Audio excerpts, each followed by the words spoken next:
2001's Grand Theft Auto 3, Liberty City was home to several warring criminal factions, and save for the LCPD, the Mafia was almost certainly the city's largest employer.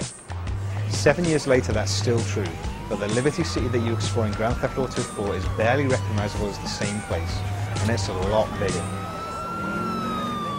Stepping off the boat in the shoes of illegal immigrant Niko Bellic at the start of the game, it's immediately apparent that you have an extremely long way to climb to the top, or even to make a life for yourself in the land of opportunity. The mansion that your cousin told you that you'd be living in is actually a crappy apartment. The sports cars are low-budget cabs, and the women, well, they're pretty much non-existent unless you go out at night and pay for their services, or take the time to find them on internet dating sites. Hit me up again soon, homie. That was fun. There are plenty of friends for you to make in the city, and they're all very useful to have. To make money and to advance GTA 4's superb story, though, you need to run errands for anyone who will pay you. Niko's skill set is somewhat limited, given that his only trade is killing. Fortunately, Liberty City is so corrupt that you'll find that there are plenty of employers looking for people just like you. As in previous games, many of the missions simply require you to deliver packages or kill targets without getting caught by the cops. There are some more interesting ones sprinkled throughout the proceedings though, like taking part in a bank heist, getting dressed up for a job interview, or stealing a truck by getting up onto its roof and trying to hold on as it races around the city. This heroin is cursed! You don't fucking want it!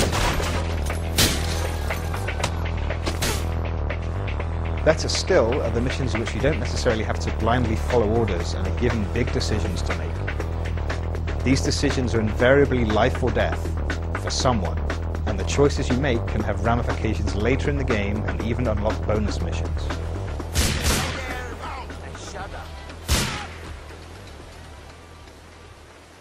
Stay the fuck away from me.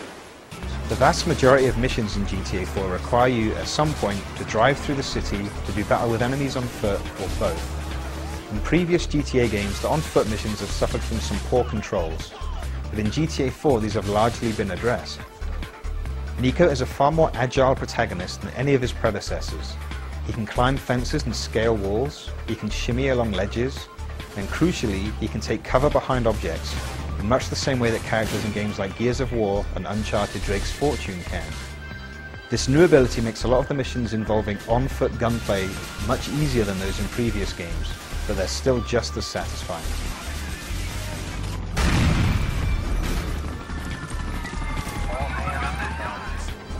Driving missions are also easier in GTA 4, not because the vehicles handle any better or because Liberty City has solved its traffic congestion problem, it hasn't, but because so few of the missions are played against the clock now.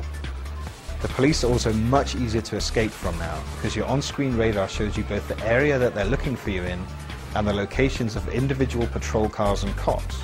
So, to escape from them and lose your wanted level, all you have to do is move outside the circle, which shows the area they're looking for you in, and then steer clear of the cops outside of it for maybe 5 seconds or so. It's not a bad system, it just makes brushes with the law less challenging. And since the easiest way to escape is often to find a safe spot and just sit there for a moment, it can be a bit of an anticlimax. Grand Theft Auto 4's story mode can be beaten in under 30 hours, but there are so many distractions and opportunities to do other things that you can safely double that number if you're not in a hurry. You might take time out from your life as a reluctant hitman to take part in street races.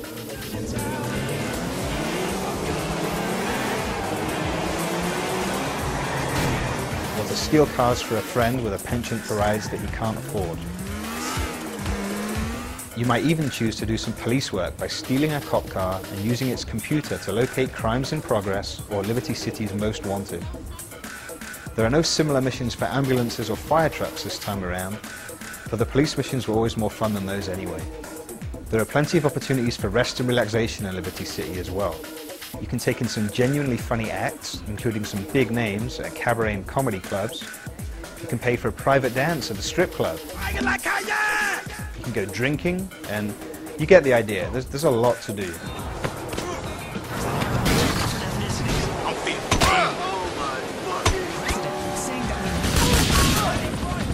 There are no hidden packages to find this time, but that's only because they've been replaced with something even better. 200 pigeons, or flying rats, in need of extermination.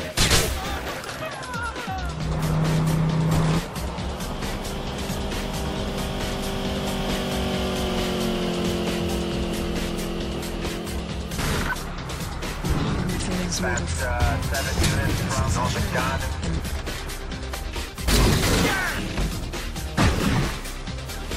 This is nonsense. Interactive minigames are also a good way to take a break and make new friends. You can go 10-pin bowling, you can play pool, and you can play darts. Nico has little trouble making friends, and as you play through the story mode, you'll realize why. He's a likable guy. Are you alright? Too much bullshark testosterone up the ass? Fuck you!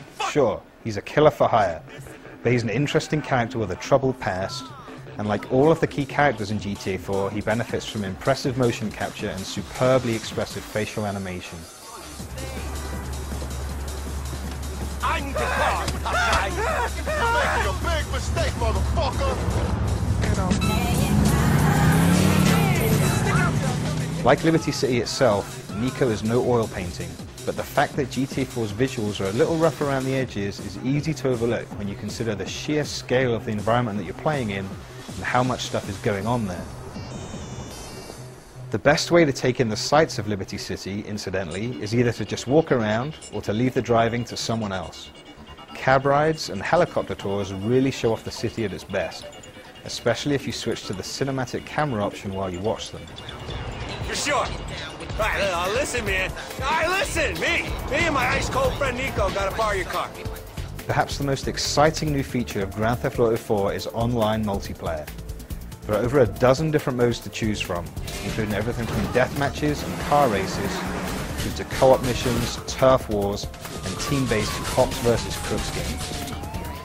The quality of these modes varies quite considerably, but what makes them all so impressive is that you have the option to play them either in a confined area of the city or across the entire map.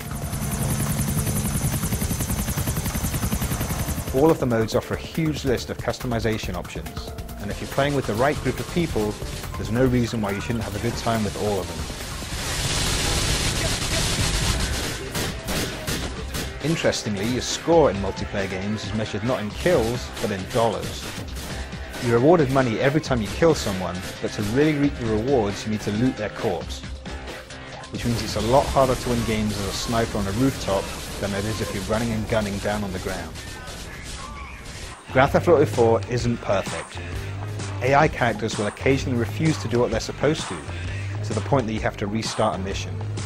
The graphics, while impressive at a glance, don't really hold up to close scrutiny. And, if you're familiar with previous GTA games, you'll find that most of the new features in this one, with the exception of the cell phone, which is great, actually don't add a whole lot to the core gameplay.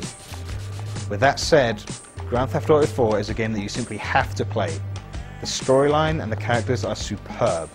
There are loads of weapons and vehicles to play with, and no game world has ever felt more alive than the living, breathing metropolis that is Liberty City. You will have fun playing this game.